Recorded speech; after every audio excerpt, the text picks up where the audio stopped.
Bonsoir, coucou et bienvenue dans cette vidéo ASMR sur le système politique de la Corée du Nord et sur ses origines historiques.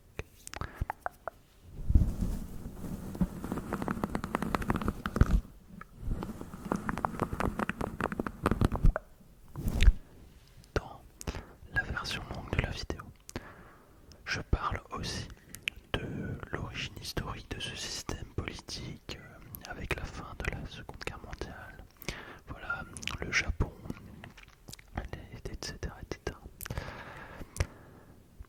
Avec les deux Corées aussi. Donc, si ça t'intéresse, n'hésite pas à rejoindre la chaîne, c'est seulement 99 centimes. Le lien est en description. Et je suis désolé, mais je ne pouvais pas baisser le prix davantage, sinon je l'aurais fermé. YouTube limite à 99 centimes. Let's go, let's go, let's go, let's go, let's go, let's go, let's go, let's go, let's go, let's go, let's go.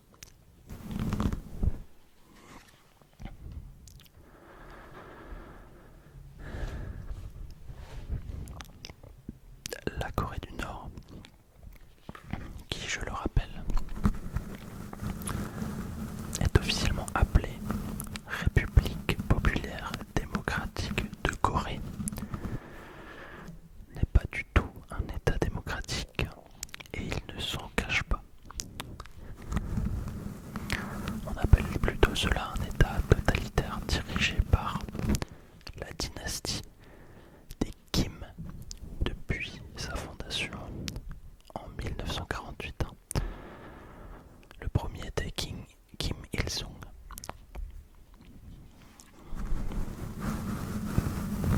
Comme on l'a vu dans la version longue de la vidéo. Le système politique repose sur l'idéologie du juge. En fait, c'est une doctrine d'autosuffisance développée par le fameux Kim Il-sung, donc le fondateur du pays, qui justifie un contrôle absolu du pouvoir par le dirigeant suprême. Ce que je vais faire, c'est que dans une première partie, je vais vous parler du système politique dans la réalité, comment il est, avec les choses horribles qui s'y passent, la répression de Truc-Muche. Et dans une deuxième partie, je vais vous faire la description de ce système politique comme l'État de Corée du Nord nous la donne. Voilà, donc celle qui ne reflète pas du tout la réalité. Comme ça vous verrez les différences. Ce régime est marqué par une structure centralisée où le Parti des travailleurs de Corée domine toutes les sphères de la vie politique, économique et sociale. Donc le chef suprême, qui est actuellement Kim Jong-un, cumule les fonctions de président du parti, de commandant en chef des forces armées et de président de la commission des affaires d'État. Donc tout ça lui confère une autorité incontestée. Toute opposition ou remise en question du pouvoir est considérée comme une trahison et est sévèrement réprimée.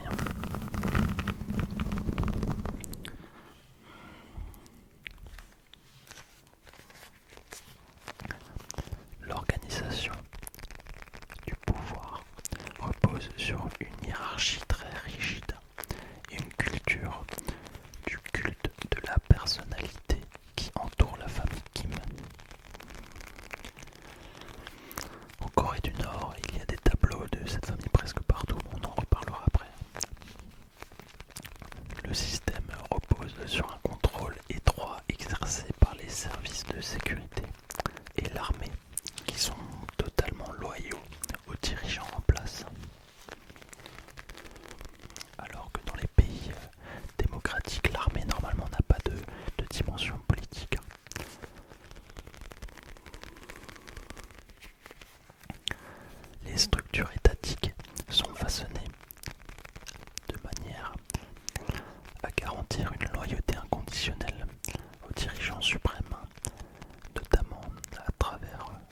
démarches régulières au sein du parti et de l'armée.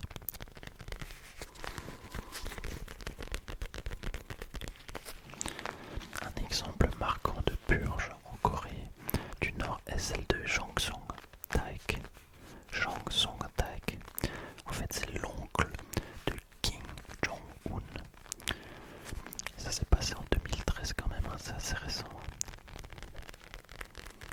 Enfin, ça fait 12 ans quand même.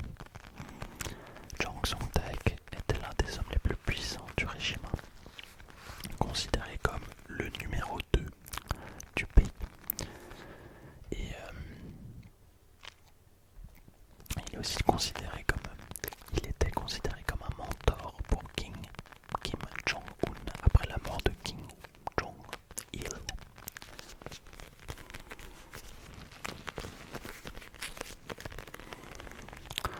En fait, il a été accusé de trahison, de corruption et de tentative de renverser le gouvernement.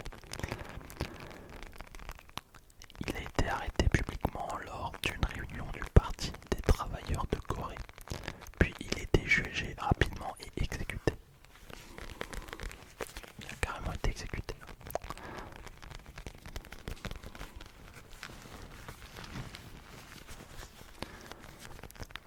Le Bureau général de sécurité de l'État est une puissante organisation de renseignement. Elle joue un rôle clé dans l'élimination des individus qui sont bien sûr considérés comme une menace pour le régime, mais il n'en faut pas grand chose pour être considéré comme tel. Je ne vous apprends rien.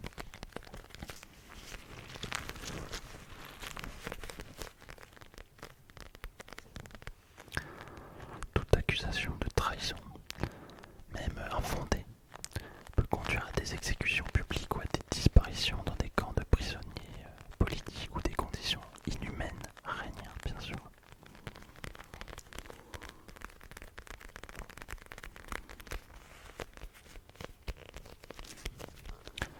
La famille Kim détient un pouvoir absolu et fonctionne comme une monarchie de fait. Kim Il-sung a instauré un régime dynastique en désignant son fils Kim Jong-il, celui qui est décédé, comme successeur. Une transition qui s'est confirmée à sa mort en 1994.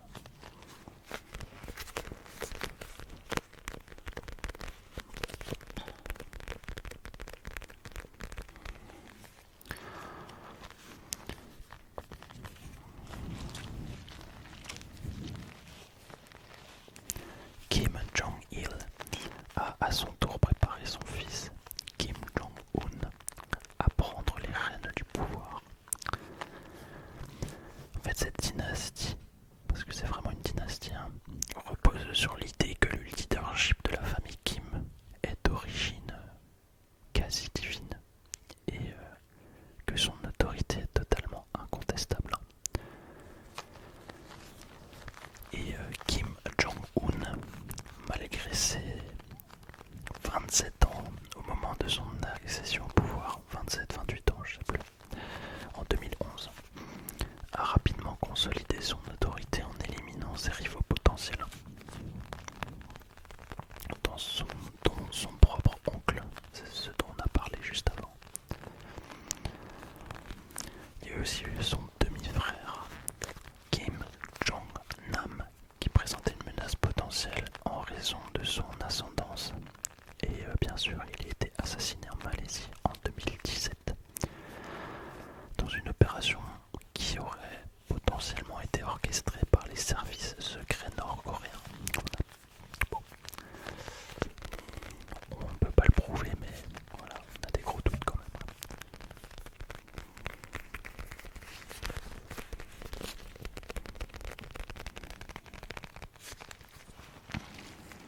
C'est vrai que j'en parle comme si ça faisait partie d'une vraie élimination de rival du régime, mais on n'en est même pas sûr. Mais bon, pourquoi il aurait été éliminé sinon? Allez, je reprends la brosse.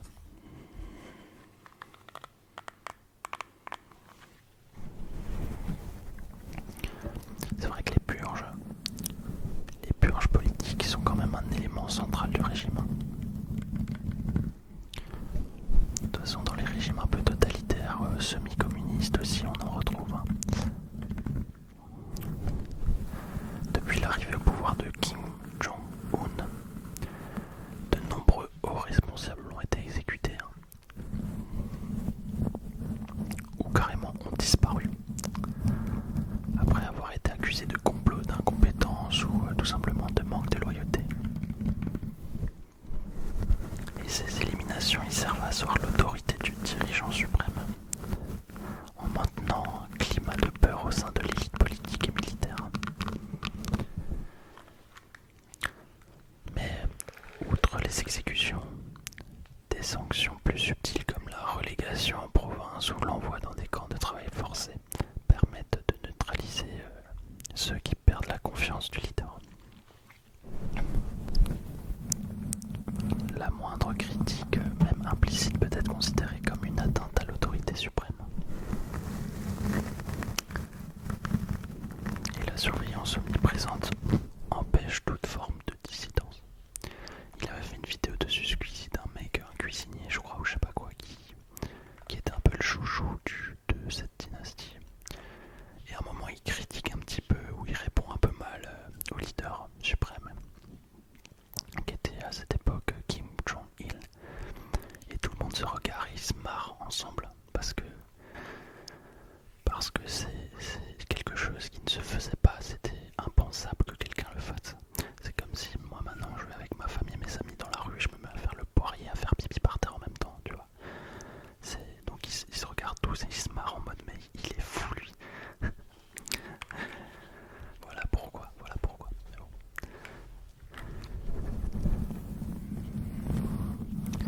C'est vrai que le culte, en plus de ça, le culte de la famille Kim est omniprésent et sert de ciment idéologique au régime. Comme je disais avant, il y a des portraits de Kim Il-sung, de Kim Jong-il et de Kim Jong-un partout dans les maisons, les bâtiments publics. Donc voilà, le culte de la personnalité. L'éducation, la presse et les médias sont entièrement contrôlés par l'État et diffusent une propagande intense destinée à glorifier le leader et la dynastie. Les Nord-Coréens doivent témoigner d'une loyauté absolue au régime. Et toute forme de scepticisme ou de critique est sévèrement punie. Les délateurs sont encouragés, créant une atmosphère où personne ne peut faire confiance à son entourage. Il y en a un qui te balance, même sans preuve, c'est compliqué quoi.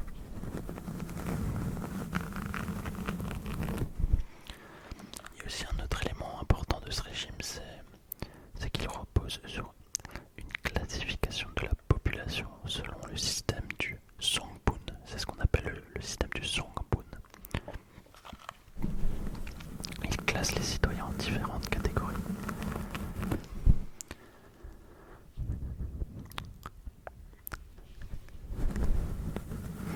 En fonction de leur loyauté. Et ceux qui descendent de familles ayant combattu aux côtés des Kim Il-sung pendant la guerre de Corée sont privilégiés, tandis que ceux ayant des ancêtres supposés ennemis du peuple sont marginalisés et condamnés à des conditions de vie ultra précaires. C'est vraiment à l'inverse de nos systèmes démocratiques ce truc, c'est horrible, c'est terrible. Je suis tellement heureux de vivre dans un système démocratique. Je crois qu'on s'en rend pas compte. L'herbe est toujours plus verte ailleurs. Bon après, c'est vrai que la Corée du Nord c'est quand même l'extrême. Je crois qu'il n'y a pas pire. Donc c'est vrai que quand tu prends l'extrême, c'est facile de faire des éloges à ton propre système quoi.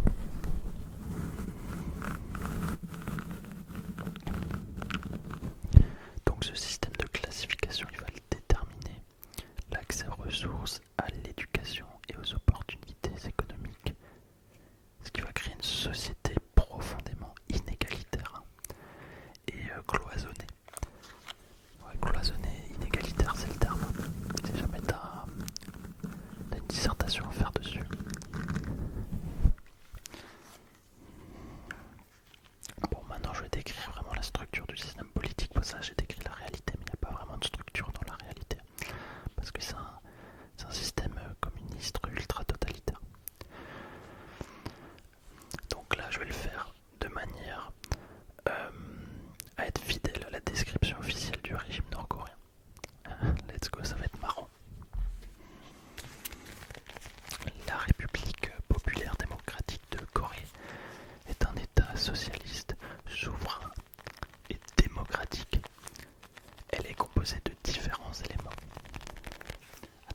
coup, ce que je vais dire là est faux. Hein.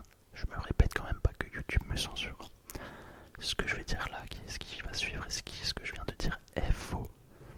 D'accord, merci. Premièrement, la première composante de cette République populaire démocratique est le Parti du travail de Corée. C'est l'avant-garde politique du peuple. Elle joue un rôle central dans l'organisation de l'État et de la société. Sous la direction éclairée du secrétaire général qui est, roulement de tambour, Kim Jong-un, le parti unit toute la nation autour d'un programme de développement économique, militaire et culturel, garantissant la prospérité et l'indépendance de la République populaire démocratique de Corée face aux pressions extérieures. C'est comme un grand parti politique en gros. La deuxième composante de ce gouvernement, de cet État, de ce système politique, est l'Assemblée populaire suprême, qui est l'organe législatif suprême du pays.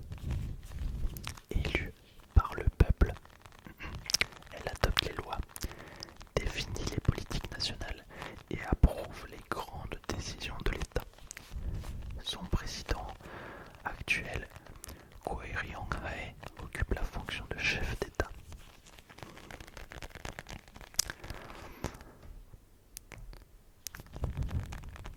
L'organe le plus élevé de l'État est le Comité des affaires d'État, qui est dirigé par, roulement de tambour, Kim Jong-un, qui en est le président.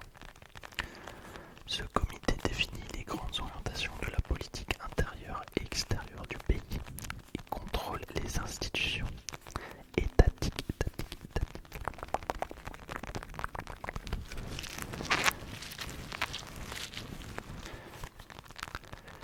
N'hésite pas à liker si tu as aimé la vidéo et à te désabonner si tu n'as pas l'habitude de regarder mes vidéos. Ça ne sert à rien. Vaut mieux pour toi qu'il y ait des vidéos qui te plaisent sur ta page d'accueil. Et moi ça m'augmente mon taux de clic. Donc voilà, pas la peine de t'abonner si tu regardes pas plusieurs vidéos de moi par mois. Voilà, après tu fais comme tu veux, mais c'est pour ton confort personnel. Et si tu veux financer mon nouveau projet de chaîne gaming super innovant et immersif, n'hésite pas à rejoindre la chaîne, je te mets la vidéo ici, explicative, hein. Tu peux, si t'es sur téléphone, tu peux cliquer ici. J'explique tout ça dans cette petite vidéo. Mais il faut faire confiance à mon imagination.